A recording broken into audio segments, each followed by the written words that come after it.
What's up, Garrett? Hanging out Saturday night online in studio with the man I respect so much, Mr. Kanye West. Thank you very much. Yeah. Late night last night, I was at the Yeezus show, Madison Square Garden. What a show in general. Everything from the production to your messages to just the music in general. I mean, I feel tired just after watching the show. I can only imagine what it's like for you night after night after night. Do you feel that way? Do you feel you put everything you got, and then after it, it's like you go take a nap for the next day? Yeah, I feel like it's like not just a performance. It's like a performance art, just the art of the truth. In an untruthful world, it's like, swimming against the current, the idea of media, and to go up on stage and just express everything that you feel. Not only express the creativity and prove like, oh, this is an art level right here, but also to go in and say, look, this is the things I've been going through, and I'm still fighting and I'm still dreaming. I think a lot of people connect to that. Now, last night, a point I want to bring up, you said your life is like the Hunger Games right now, catching fire. In what aspect? I saw the movie over the weekend, too. I mean, I did a lot of stuff, So seeing that movie, then you comparing it, I started trying to see where, you were talking about that. Did you feel like that when I brought that point up? I was just you drove home, did it feel like that a little bit? Like, wait a second, the way they're like constantly, photographed and constantly like people's perceptions and yes or no. And we like these pair of jeans, so we don't like you no more. We like the song, so we don't like you no more. And, is this real or is this fake? All these questions and stuff. And it's like having to, just maintain and keep, my family strong through the amount of public perception that's working, for it and against it at all times. So do you feel like it's you against the world, essentially, comparing it that way? No, it's not against the world. It's just with the world. It's just I have the position of being extremely, famous. And the reason why I thought it was like the Hunger Games, because it's like this idea, these, all these contestants over the years that have won, and they all had like been quiet. Yeah. And there was this one that won. That wanted to turn up. And that's why I felt like. And the third movie. Well, if your life is like that, that means you're going to start a revolution for the third movie. Like, the third movie is all about revolution, the Hunger Games. So if you're going to lead the revolution, I'll be standing behind it. So awesome. So I appreciate it. I'll look forward to the next show when you're saying, all right, time for the revolution. And then we start that. 27 songs. That's a lot to go through. Like, I mean, just the preparation alone. Does it change night to night? Because, I mean, just in general, 27 songs is a lot of songs to do every night. Do you feel? No, it doesn't change night to night. It just changed the length. Yeah. Like last night, what people call around, I call it visionary stream of consciousness. It was longer than usual. When I get into those, I just meditate and I just act like I'm not even here. And I just say exactly what I say, exactly what I dream, the frustrations I have, and the way we're going to overcome it. That's the only thing that particularly changes. Other times it's just a more athletic, like I'm just, giving of my body on the stage. I'm putting my life at risk. Literally, when I think about when I'm on the Can't Tell Me Nothing, the coldest winter moment, like that mountain goes really, really high. And if I slipped and my leg happened, it's like, you never know. And I think about my family. I'm like, wow, this is like, this is like being a police officer or something, or like war or something. Like you literally going out to do your job every day, knowing that something can happen. Something can happen to you, verbally from the press bashing you. Something can happen to you from, people not liking you anymore because your records, you can actually slip on that stage. But it's like we walking, this tightrope and fighting for creativity and fighting for ideas and fighting for thought.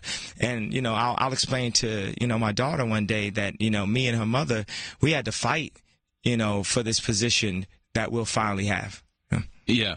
Now, speaking of the mountain, too, do you see that as, like, just a metaphor for, you can reach the top? The top is on the endless for you. There is no top. I mean, you keep on going. Or is it a personal soapbox, do you feel? Yeah, I don't create in a metaphorical way. I create like a 3-year-old. This is my drawing. That's it. So you created it just on your own, just sitting down and you go, I want a mountain on stage. No, not on my own. When I create with people. So when people say, well, you complain about this, why don't you do it on your own? This is what we need to understand. We can't do anything on our own. Yeah. A woman can't make a baby by herself. You can't run a school by yourself. A team can't win a championship by itself. So the way I create created what you saw last night. It was with a team of people. Now, the whole thing is to be able to get the best team players. And that integrity is what allows me to work with a Vanessa Beecroft, who is art level, to work with the Margiela team, who is art level, and be able to present such a high level to you guys. You know, it's the integrity that people believe in me, and that the respect is hard to earn. It's taken years to be able to be in a position to not only have enough to leverage the relevance and the finances and the integrity at the same time is the greatest balancing act of all time. It's like juggling. To leverage finances, relevance, and integrity. And it's very hard to have all three of those at the same time. See, I think that's one thing that I think that we're missing in like school, because I just got married myself too, and you learn about stuff life just as you go.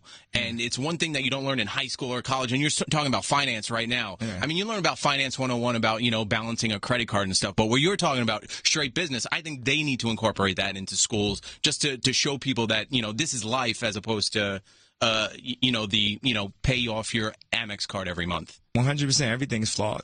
Everything is flawed. You know, everything needs to catch up with the internet. Yeah. You know, Steve Jobs changed everything. We don't need to tell kids to, get off their iPhone. We need to have them on their iPhone more so we all can push forward. Kids know how to use the iPhone or iPad better than us. And on that, we need to be educated about how to use, credit cards, check balancing, and get experts to, teach us just as much about that as what an elephant and what a dog is, from young. And that's definitely something in the black community. I know you stereotype this, but I got to say Jewish versus black community. It's more Jews that know how to balance their checkbook than black people. And also just understanding how to open up business and how to help each other. Yeah.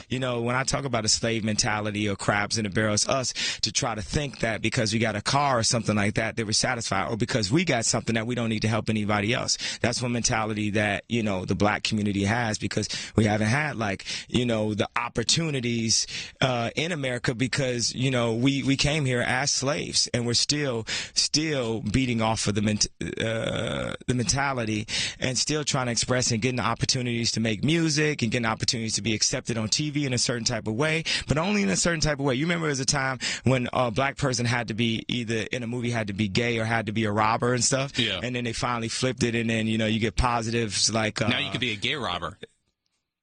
Yeah, exactly. Or you could be like the Cosby Show, which is the family that, prepped America to be able to accept the Obamas.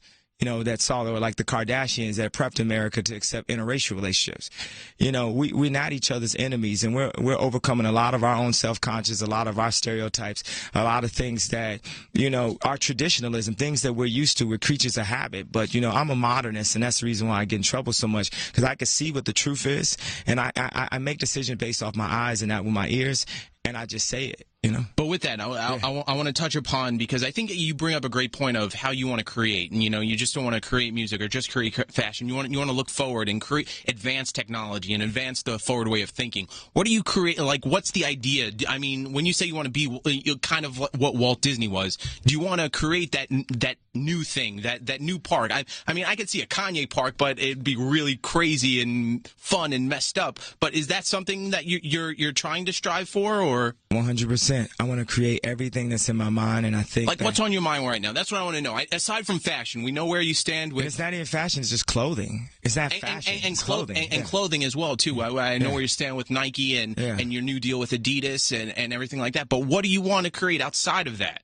Because you talk about it a lot. I'm just curious. Yeah, it all works together. But Donda is a product, content, and experience company. It's basically like the post-internet Disney. And last night, just like how that was an experience, I can also create plays like that. I create new films like that. I can create product like that. But I'm not just trying to sell you pajamas on your way out of my Disney World. You know what I'm saying? I have a perception of, fabric, color, clothing, messaging. Do you have a Broadway show in mind that you would take here to New York City? Yeah, I got 2 Broadway shows in mind. Bottom line is I can do it. Yeah. And what I'm trying to tell people is look at what happens. Look at the past 10 years of what I've done in music. Look at what happened with the Yeezys.